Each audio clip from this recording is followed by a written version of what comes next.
قصة المماليك دي ممكن تكون من أغرب القصص في تاريخ العرب كله. لا، هي فعلا تكاد تكون أكتر قصة مكتوبة بشكل درامي مثالي. شوفوا، دي مش مجرد جملة بتتقال عن فترة تاريخية وخلصنا، لا، دي شهادة على إن التاريخ نفسه ممكن يكون حكاية ممتعة جدا، بس لو عرفنا إزاي نحكيها صح. أهلا بكم. في تحليلنا اليوم هنغوص في أسرار فن الحكي العربي، وهنعمل ده من خلال تحليل أسلوب واحد من أشهر اللي قدموه، الدحيح. وخلونا نبدأ بالتحدي الأكبر اللي بيواجهنا كلنا، التاريخ.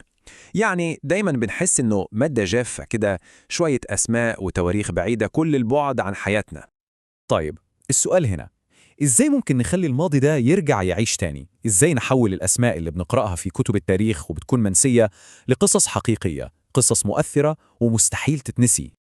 وهنا بقى يجي دور الضحيح اللي بيقدم لنا درس احترافي في الإجابة على السؤال ده بالذات.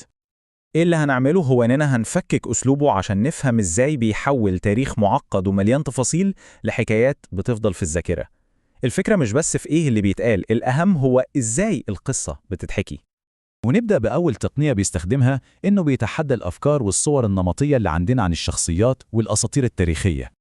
خلونا ناخد مثال. في حلقة الربع الخالي بيبدأ الحكي بأسطورة أطلانتس الرمال، يعني مدينة من ذهب ضايعة في الصحراء، وبياخدنا معاه في رحلة ندور فيها على الكنز الخرافي ده.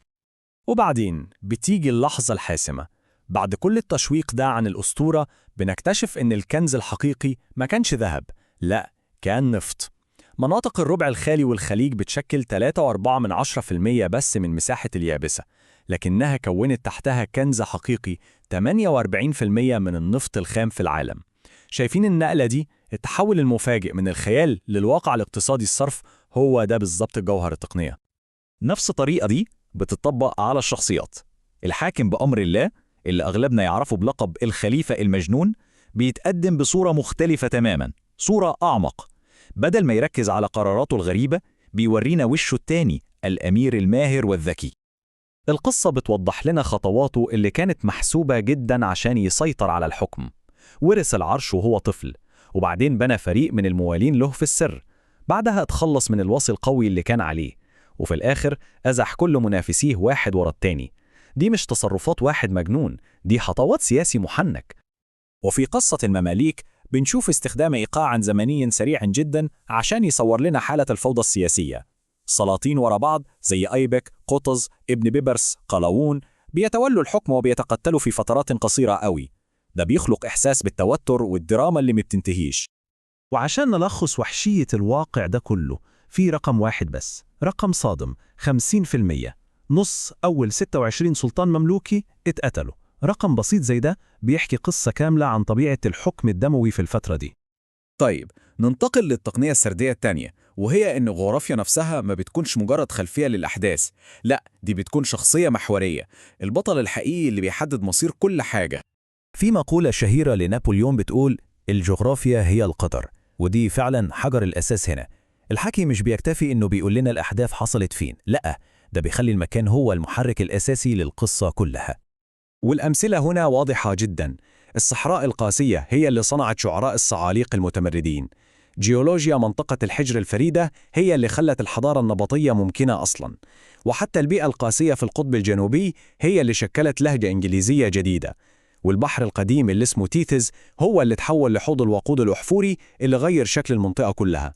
في كل القصص دي البيئة هي البطل الصامت. التقنية الثالثة بقى بتتعلق بقوة الكلمة. من الشعر العربي القديم الفصيح جدا للكوميديا العصرية اللاذعة، إزاي المزيج ده بيدي روح للقصص؟ هنا بنشوف إزاي الشعر التاريخي نفسه بيتوظف. بيت زي ده للشنفرة: وفي الأرض منأى للكريم عن الأذى، وفيها لمن خاف القلى متعزل. البيت ده مش مجرد معلومة تاريخية، لأ، ده بيتحول لجزء حي من القصة، بيديها عمق فني وتاريخي في نفس الوقت. وفي المقابل تماما وبشكل عبقري، الشعر القديم ده بيتمزج بتعليقات حديثة وساخرة. جملة زي دي مثلا: ساعات بحن الأيام زمان، بعدين بفتكر إن إحنا كان ممكن نتباع على أمازون. المفارقة الطريفة دي بتخلي التاريخ قريب مننا وممتع، وبتكسر أي حواجز بين الماضي والحاضر. المزيج ده بين الجد والهزل هو بصمة مميزة جدا. بس في الآخر، ليه كل ده مهم؟ يعني إيه الهدف من إننا نعيد حكي التاريخ بالطريقة دي؟ الحقيقة أن الموضوع أكبر بكتير من مجرد التسلية. الأسلوب ده في الحكي مش مجرد ترفيه، لا، ده أداة قوية جدا للفهم، لأنه بيرجع للروايات التاريخية تعقيدها بدل ما نختزلها في كلمة واحدة. بيكشف عن الأنماط الإنسانية اللي بتتكرر وسط فوضى التاريخ، والأهم إنه بيتحدى الافتراضات اللي عندنا وبيربط حاضرنا بقصة أعمق وأكبر. في النهاية لما بنفكك الماضي بالطريقة دي بنتعلم إزاي نبني فهم أفضل بكتير لحاضرنا.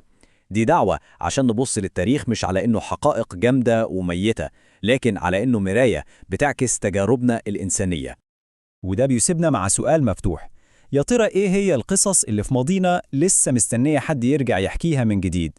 وإيه هي الأساطير اللي محتاجة تتفك والحقائق اللي مستنية حد يكتشفها ويقدمها بالطريقة اللي تليق بيها؟